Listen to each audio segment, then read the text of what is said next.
Agora, depois, Cláudio Coutu, Zanguetos, Mamiwatá, Sakpatá, todos os outros. Dans le cadre de la fête identitaire, la fête de Vodou, des religions endogènes, il y a tout un programme bien aménagé. Le programme de Egungun en est temps avec cette belle sortie de Egungun. Egungun, comme on le sait, c'est le retour, les revenants, parce que en Afrique, nous croyons à la réincarnation de l'âme, nous croyons à ce que les morts ne sont pas morts. Ils reviennent forcément sous une forme drapée, bien drapée, et c'est comme cela qu'on définit le gogo. D'autres parlent de revenants, c'est-à-dire qui sont morts et qui sont revenus à la vie. Donc ce programme, et là oui, il y a la diversité des cultes, dans les cultes, la diversité des masques et gogo. Vous allez en rencontrer qui sont des chasseurs, ils chassent les gens. Vous allez en trouver qui sont de très bons danseurs, ils dansent et font des démonstrations applaudis par le public. Il y en a qui essaient de jouer avec leur paille, le paille, et ce sont ceux-là qui tourbillonnent les pailles de Egungun. Vous allez en rencontrer le tama devant moi. Le tama, c'est juste le Egungun devant moi, qui est en train de danser, de faire quelques démonstrations. Il n'est pas un grand chasseur, mais il est également chasseur parce que par moment, avec son couteau, il vous permet il s'amuse avec le public pour faire fuir ceux-là qui seraient sur le chemin pour empêcher le bon déroulement des choses. Donc c'est un préparateur de chemin, comme on peut également l'appeler. D'un autre côté, il y a les LLU, donc ce sont le véritable chasseur. Nous allons les rencontrer tout à l'heure. Et puis, nous avons également le AD, c'est-à-dire c'est ce Egungun qui fait tourbillonner son paille. Simplement, la fête des religions endogènes, c'est tout un programme bien aménagé pour réjouir tous les cœurs, pour permettre à toute la population de Ouidah et du Bénin de mieux vivre des instants forts et puis d'être imbriqués davantage dans leur fête. Voilà simplement la fête du Vaudou, comment ça se célèbre ce jour-ci du côté de Ouidah, ce 10 janvier de l'année 2023. Voilà donc le Egungun qui fait tourbillonner son paille. Vous allez voir, on l'appelle AD, accent aigu. Et puis, il s'amuse bien là, Et il faut reconnaître que c'est en fait la diversité des pailles montre un peu la diversité des comportements, la diversité des attitudes au niveau de nous les hommes. Vous allez en rencontrer qui sont violents, qui sont méchants, qui sont souvent nerveux. Vous allez rencontrer dans les attitudes des hommes ceux qui sont vraiment doux. C'est dans ce cadre qu'il y a la diversité des pailles. La diversité des pailles. Et quelle est la différence de l'écoute Zangbetos, Geledes et Egungun? Le culte Zangbetos, c'est plus un culte qui vient de la région du plateau de l'Ouémé, la région de l'Ouémé, de la vallée de l'Ouémé.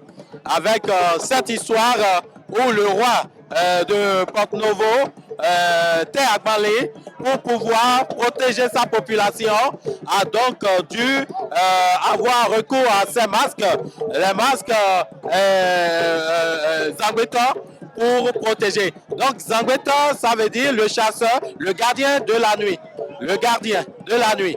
Et il permet de contrer les voleurs, d'annihiler les cas de violence pendant la nuit, les cas de vol et autres. Donc l'habillement est totalement différent.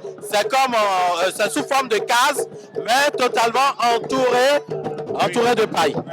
Par contre, le Galadé, c'est un culte Nago Yoruba, qui tire sa source de la région de Kétou, spécialement, la région de Kétou, où ce ne sont pas des masques qui sont violents, mais ils s'habillent un peu comme les masques Egogo, mais font des démonstrations magiques, s'amusent avec le peuple. Ça couvre la région du plateau du Bénin jusqu'à la région de Agoli, un peu la zone, le plateau d'Abomey, jusqu'à Ouida ici. On en rencontre également jusqu'à Savet. Alors que par contre, le Egogo, c'est la spécificité, c'est le culte des morts. Et un devoir de mémoire. C'est un devoir de mémoire envers les ancêtres qui sont disparus, à qui nous avons recours par moment pour leur permettre de faire chose là, pour leur permettre justement de s'amuser avec le monde des vivants. Oui, et quels les critères pour l'initiation de chaque personne pour l'écoute de Egungun par rapport à l'écoute de Vaudou? Non, ben, le Egungun est classé dans le culte vaudou. C'est un culte vaudou à part entière. À part entière, parce que justement a donc reconnu ce culte Egungun comme des cultes, l'une des divinités vaudou. L'une des divinités vaudou, le roi d'Abomey, le roi Gezo. Parce qu'à un moment donné, il ne croyait pas en ce que des morts puissent revenir, en la réincarnation. Le roi Gezo n'y croyait pas. Mais comme on lui a fait savoir, on lui a fait comprendre que, oui, les Nago Yoruba ont un culte du genre, il a voulu que nous puissions organiser un rituel pour lui prouver effectivement que des morts peuvent revenir à la vie. Donc, je disais tantôt que le culte Egungun est reconnu entièrement comme une divinité vaudou. Une divinité vaudou par le roi Gezo qui ne croyait pas en la réincarnation. Et bien, comme quand on lui a annoncé que les Nago Yoruba avaient des cultes du genre qui faisaient revenir parmi les siens les personnes décédées, alors il dit que ce qu'il va faire, il fait organiser une cérémonie de sortie de Egungun, et le Egungun est sorti sous son siège, sous le siège du roi. Alors là, il a cru en la chose et il a fini par dire qu'il croit à partir d'aujourd'hui, le culte Egungun est donc un culte,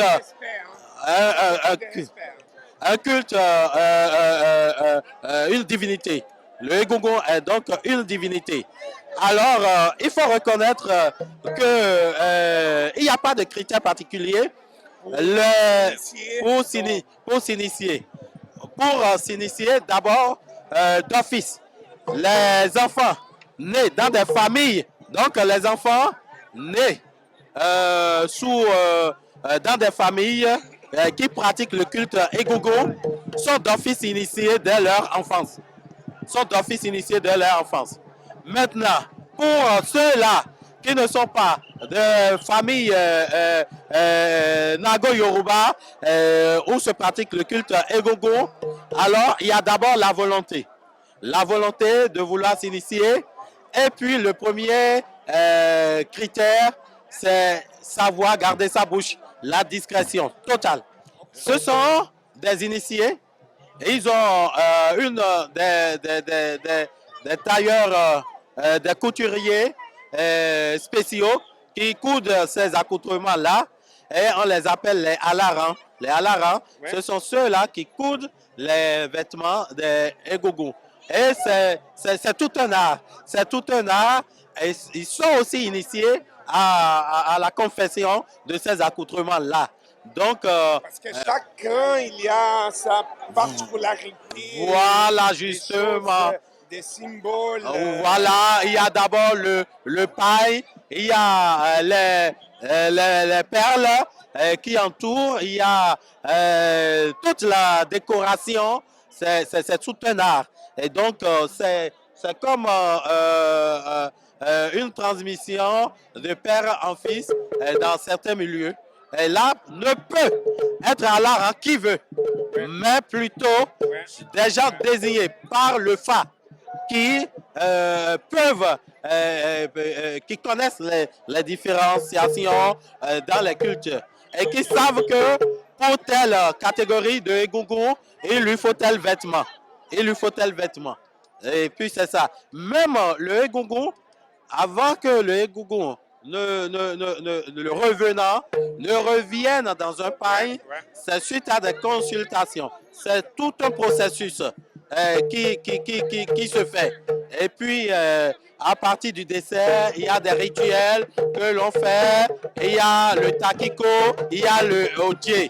Donc, c'est-à-dire les cérémonies de huitaine, de quarantaine, 3 mois, 3e mois de cérémonie, pour remercier tout le monde pour avoir participé. C'est au cours de cette cérémonie maintenant qu'il y a l'autre cérémonie qu'on appelle Agan.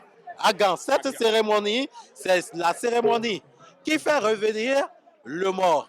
Et là, c'est dans la haute forêt que ça se fait. Et vous allez dans la grande forêt pour voir à travers des rituels. À travers des rituels, c'est le revenant. Donc, dans cette haute forêt, c'est sa silhouette que l'on voit. Et tous ensemble, on lui dit au revoir. Après, on va consulter le Fa. Voudrait-il, ceux-là qui gardent les égougoums qui accompagnent, les égougoums, on les appelle les Achadjou.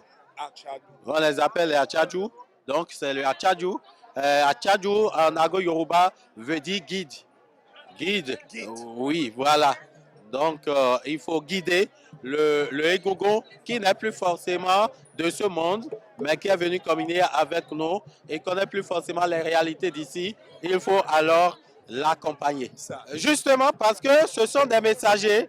Le premier rôle du égougoum, c'est apporter des messages, donner des messages aux gens, les vivants, ceux qui le voient. Alors, le égougoum fait des réalisations magnifiques. Lorsque tu n'as pas un enfant, par exemple, et que le égougoum vient te bénir pour dire tu auras un enfant, alors là, sois sûr, tu auras l'enfant. Lorsque tu es gravement malade, le égougoum sort pour te bénir.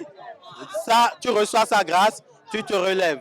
Lorsque le égougoum dans un monde comme dans l'autre vient dénoncer certains faits, certains agissements de la société, certaines choses qui se passent dans la famille, mais qui ne sont pas vues par nous, les vivants. Par exemple, une femme qui est en train de commettre de l'adultère dans la famille, que nous ne connaissons pas, nous ne savons pas.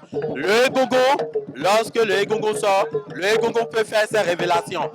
Donc, il voit dans l'invisible, il nous sort les choses de l'invisible.